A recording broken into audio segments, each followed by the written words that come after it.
Good morning students. आज के इस वीडियो के माध्यम से अपन विधि प्रथम वर्ष के छात्रों के लिए कंज्यूमर प्रोटेक्शन एक्ट के सेक्शन 65 की चर्चा करेंगे, जो कि अपने आप में महत्वपूर्ण माना जाता है। ये सेक्शन जो है वो कंज्यूमर प्रोटेक्शन एक्ट के संबंध में सूचना की तामील आदि के संबंध में है। देखिए, पिछले वीडियो में मैंने कुछ स्लाइड्स के माध्यम से आपको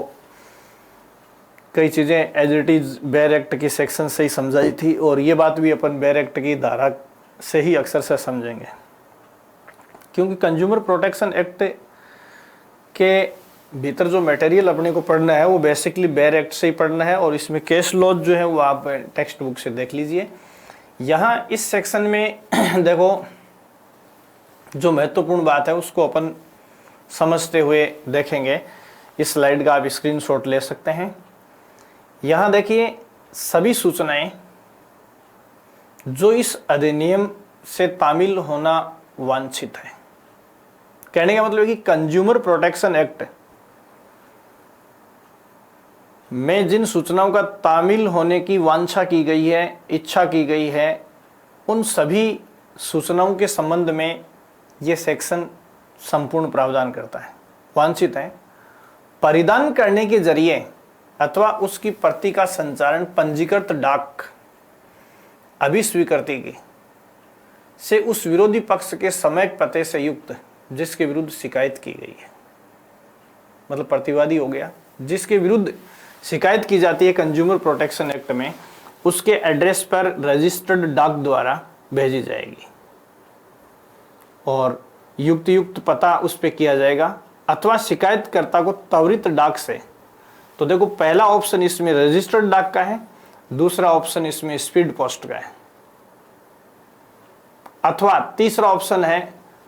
उसे कुरियर के जरिए। और कुरियर के संबंध में देखिए आगे, जो जिला आयोग, राष्ट्रीय आयोग और राज्य आयोग से यथास्थित अनुमोदित है। मतलब जिला, राज्य और राष्ट्रीय स्तर के आयोगों द्वारा जो कुरियर अनुमोदित हैं, उन कुरियर के माध्यम से भी। तो यहां देखिए,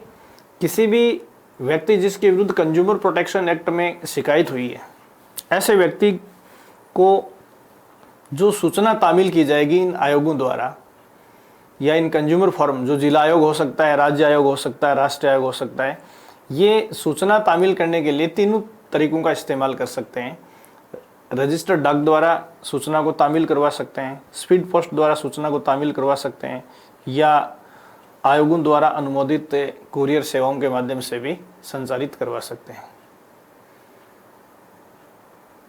या एक ऑप्शन और है इसमें,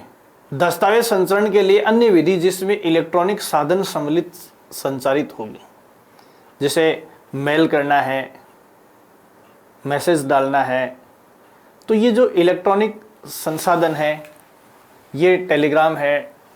टेलीफोन है, ये सारी चीज़ें जो है वो कंज्यूमर प्रोटेक्शन एक्ट में सूचना को तामील करने के लिए स्वीकार की गई है। ये सेक्शन 65 के पहली उपधारा में डिस्कस किया गया है। उपधारा 2 में ये बात कही गई है कि उपधारा 1 में अंतर्विष्ट प्रावधानों से पूर्वाग्रह से रहित इस अधिनियम के वांछित सूचना इलेक्ट्रॉनिक सेवा प्रदाता पर उसे इलेक्ट्रॉनिक प्रारूप पर प्रदत्त पते पर जहां से वह अपनी सेवाएं प्रदान उस तरह और उस प्रयोजन के लिए करता है। मतलब जिस प्रकृति की शिकायत कंज्यूमर प्रोटेक्शन एक्ट में किसी व्यक्ति के विरुद्ध की गई है, उसकी बिजनेस की प्रकृति के अनुक्रम में जहां इस प्रकार की इलेक्ट्रॉनिक सेवाओं का सामान्यतया आदान प्रदान होता रहता है, जैसे रूटीन में काम में ली जाने वाली मेल आईडी है। तो यहां देखो, वांछित सूचना इलेक्ट्रॉनिक सेवा प्रदाता पर उसे इलेक्ट्रॉनिक प्रारूप पर प्रदत्त पते पर जहां से वह अपनी सेवाएं प्रदान उस तरह और उस प्रयोजन के लिए करता है तामील की जाए। इलेक्ट्रॉनिक सेवा प्रदाता उन सूचनाओं को स्वीकार करने तथा कार्यवाही के लिए केंद्रक अधिकारी पद नामित होगा। तो जो नॉमिनेट पदाधिकारी है उसकी ओर से जिस व्यक्ति के विरुद्ध शिकायत की गई है उसके इलेक्ट्रॉनिक एड्रेस के ऊपर भी ऐसी सूचना को तामील किया जा सकता है। ये सेक्शन 65 के सबसेक्शन 2 का सार है। सबसेक्शन 3 की जो बात अपने को देखनी है वो आप यहाँ देख सकते हैं। क्या है इस स्लाइड में देखिए, जब अभिस्वीकृति अथवा कोई अन्य पावती हस्ताक्षर किए जाने से तात्पर्य से विरोधी पक्ष अथवा उसके अभिकर्ता या फिर यथास्थित शिकायतकर्ताओं की ओर से उसे जिला आयोग, राज्य आयोग या राष्ट्रीय आयोग की ओर से यथास्थित प्राप्त किया गया अथवा सूचना अंतर्निहित डाक सामग्री वापस प्राप्त की जाए जिला आयोग, राज्य आयोग अथवा राष्ट्रीय आयोग की ओर से, इस पृष्ठांकन के साथ जो तात्पर्य से डाक कर्मचारी अथवा कुरियर सेवा के किसी अधिकृत व्यक्ति की ओर से, किसी अधिकृत व्यक्ति की ओर से, आगे देखिए, किसी अधिकृत व्यक्ति की ओर से किया गया इस आशय का कि विरोधी पक्ष अथवा उसका अभिकर्ता अथवा शिकायतकर्ता ने सूचना अंतर्निहित वाली डाक सामग्री का परिदान लेने से इनकार किया है अथवा उपधारा 1 में विनिर्दिष्ट किसी अन्य साधन से सूचना स्वीकार करने से मना किया,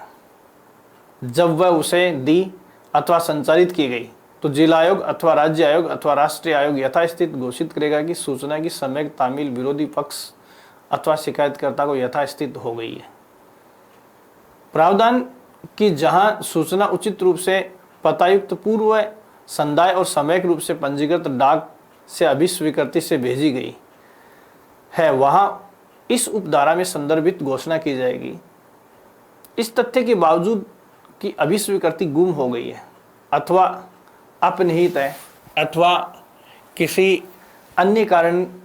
के लिए जिला आयोग, राज्य आयोग अथवा राष्ट्रीय आयोग की ओर से प्राप्त नहीं की गई है, सूचना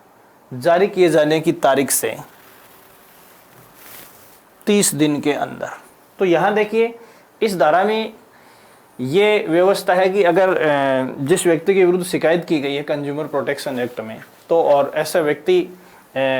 किसी भी डाक कर्मचारी से या कुरियर कर्मचारी से सूचनाएं लेने से इनकार कर देता है, तो ऐसी रिवर्स डाक के बारे में इसका जो इफेक्ट है वो क्या है। तो देखो इस चीज़ को तामील किए जाने के लिए जो सूचना दी गई थी उसका वापस संबंधित आयोग में रजिस्ट्रेशन किया जाएगा और